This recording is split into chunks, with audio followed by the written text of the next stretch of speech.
Ladies and gentlemen, welcome back to the channel. Today, my friends, we are going to be discussing Mickey's Not So Scary Halloween Party and the problems I have with this annual Halloween event at Walt Disney World's The Magic Kingdom. Now, before I get started with this video, I just want to make it clear that these are my personal opinions. Your opinions may differ from mine, and that's okay. These are just my thoughts on the event this year and what I think Disney can do to make the event better.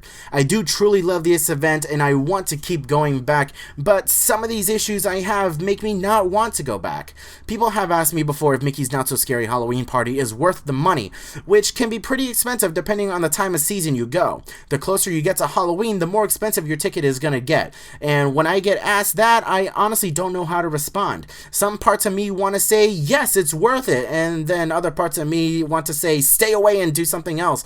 In this video, I'm going to explain why I feel that way. Starting things off, I'm going to give probably my biggest gripe with the event. And I said this last year and I'm going to say it again this year, and that is the crowds. The park is super busy during the Halloween party in recent years, and it seems like it's getting worse and worse. Last year, the first Halloween party sold out, and it was an absolute nightmare. This year, the first Halloween party didn't technically sell out, but it was still very crowded, leading me to believe that they may have just raised the limit on the number of tickets that they sold per night, which honestly wouldn't surprise me in the slightest because they know that they can sell out the first night, so why not make it so more people can come and get more money out of guests? I have friends and family who have been going to Disney their whole lives and have been to many not-so-scary Halloween parties, and they have gone on and on in the past about how empty the park was during the parties and how the lines for rides were practically no wait at all, and you could always find a good spot for the parade and fireworks. Unfortunately, it's nothing like that anymore. There are long lines for candy, long lines for attractions, hour or two long waits for character meet and greets, sometimes even more depending on who you want to meet. If you want to get a good spot for the parade, then you have to get your spot at least an hour beforehand because there's just so many people there. The space in front of the castle gets crazy busy during the fireworks and the Hocus Pocus show, to the point where you're rubbing elbows with the person next to you like you would on a regular busy night on the park on a normal non-party night. These parties used to feel exclusive. They used to be advertised as having low crowds and low wait times. I think to this day there are still advertisements for the party that say low crowds and low wait times for attractions. Space Mountain was a consistent 40 to 50 minute wait throughout the night, up until at least the last hour of the party. Seven Dwarfs Mine Train was above an hour for most of the night, and that really bothered me. Haunted Mansion was 25 minutes at 9 p.m. These are not the wait times we should be seeing from a separately ticketed event. If you've ever been to a Disney After Hours event, which is a separately ticketed after-hours event in all the parks on select nights throughout the year, then you'll know just how awesome it is to be in a more or less empty park with truly low wait times. That's how it used to be for the parties, but that ship has sailed a long time ago when Disney decided to get greedy and look at all of their guests as walking ATM machines. Nowadays, it's all about money and how much Disney can milk their guests for while they're at the parks.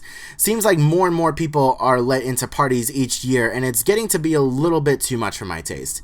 If you're looking into doing Not So Scary Halloween Party because you hear the crowds are low and you'll be walking onto most of the attractions in the park, then I'm sorry to say that that's not the case anymore. I know I'm going to get some hate for this, but I honestly would be more than happy to pay more for a Halloween party ticket if it meant less crowds in the park during the party. My next issue is the hours of the party.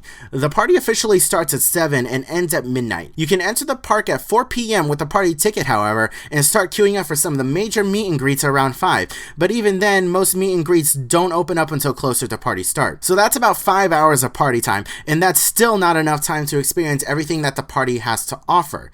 You have to dedicate at least an hour for the big meet and greets like Moana, Jack and Sally, or the Seven Dwarfs. That's 3 hours minimum if you want to do all three, and that's not even all the meet and greets to be seen. Then you need to wait in line anywhere between 30 to 50 minutes for attractions like Haunted Mansion at the lower end of the wait time spectrum, and Space Mountain being the most popular attraction of the night, being between 50 minutes to an hour. Then on top of that, you need to dedicate about 45 minutes, give or take, for dinner, depending on the size of your family or group. Most people will go to Cosmic Rays for the Lotso Burger, so if you decide to go there, then you can expect to wait a little while for your food. Then on top of that, you have all the tree trails, and you have to dedicate about an hour to get a good spot for the parade, then make your way to the fireworks. You see what I'm getting at here?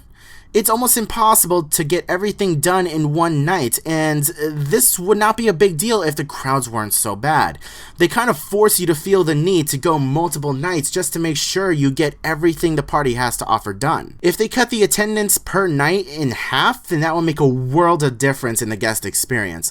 Also, if they extended the party by an hour or two, then that would be a big help as well with making sure that you get a chance to do everything the party has to offer. But I know Disney won't do that because it's all about getting as much money as they can, and if they can force you to go back for another party night, then they are more than happy to do that. Also, who knows how long this point is going to be relevant for, but I think it's about time to retire the Hocus Pocus show on the main castle stage. It's been there since 2015, and it's about time we got a new show for the castle stage.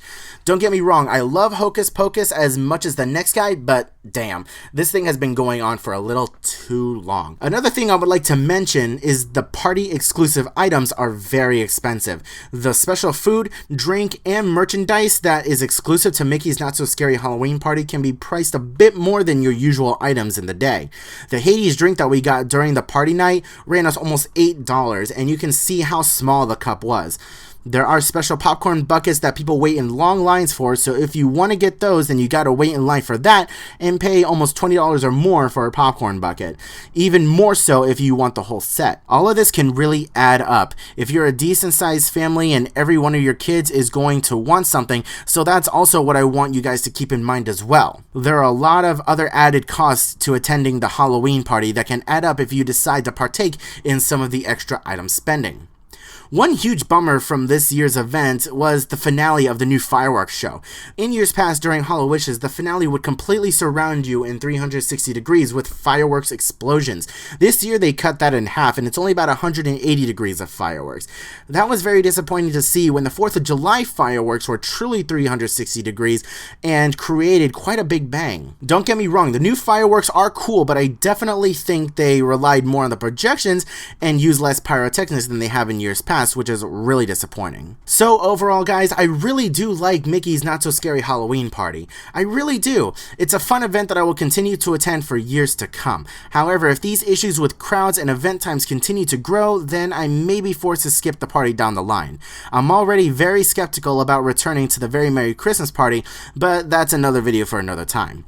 Again guys, these are just my opinions and my thoughts on this year's party. You guys are more than happy to have differing opinions on this topic. By no means am I telling you guys to not go to the Halloween party. You longtime subscribers should know that I like to be honest on this channel and keep it real with you guys and not feed you BS saying that everything is sunshine and rainbows. All the other channels out there are trying to make it seem like the Halloween party is super awesome and stress-free, but it really isn't. If you or your family decide to go to one of these parties, then definitely manage your expectations when it comes to certain aspects of the party. You will be in crowded situations. The park will feel just as crowded during the party as it would on a normal afternoon. There's just going to be a lot of people there and it's very inevitable. If you go to the party thinking it's going to be anything like the after hours events, then you are going to have a miserable night at Mickey's Not So Scary Halloween Party. I definitely recommend making a list of things that you want to see and do before you go to the party. List off the characters that you want to meet and the ones you wouldn't care to miss. If there are attractions that you want to hit, then make sure you list those off as well. Make sure to allocate time to get a good spot for the fireworks and the parade. Those good viewing spots are going to go quickly. Also, I know this doesn't really apply to this year's event now that the opening night has come and gone, but if at all possible, try to avoid opening night of the event because all those nights are going to be extra crowded. The park is going to be jam-packed full of theme park bloggers and vloggers. There are going to be cameras literally everywhere, and Disney invites members of the media to come and enjoy the party for free, so you will be seeing a lot more people in the park on opening day. Just something for you guys to keep in mind next year if you decide to go, or if you decide you want to go on the opening night for Mickey's Very Merry Christmas Party. I know it was very tempting for us to go on opening night, but the market is just so oversaturated with everyone and their grandmothers wanting to be the first to put videos out there of the event that it just doesn't appeal to us. It's pointless for us to go opening night because by the time we get home and post our video, then our Halloween party videos would just be buried among the almost hundreds of other channels trying to be first. So we try to go the second night if we can because there's hardly any other channels there. That way I also know that the people who watch my Halloween party videos are the folks who love my channel for me as compared to just trying to see something new, if that makes any sense. I want my subscribers to come to my channel for my personality first and my content second. I know that if I'm looking for something new to watch that's Disney related, I will click off the video if I don't feel a connection with the person holding the camera. Anyways guys, I'm sorry for going off on that little tangent. Thank you guys so much for watching this video on my thoughts and opinions on this year's Mickey's Not So Scary Halloween Party. I really hope you guys enjoyed this video. If you did, then please leave a like on this video. If we can get this video to 30 likes, then that would be awesome.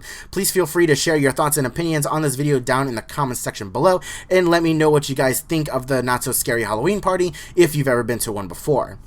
If you want to see more videos like this in the future, then please consider subscribing to the channel and ring that little bell to get notified when I upload videos in the future. Thank you guys so much for watching. I hope you're all having a wonderful day, morning, afternoon, evening, and I will see you guys in the next video.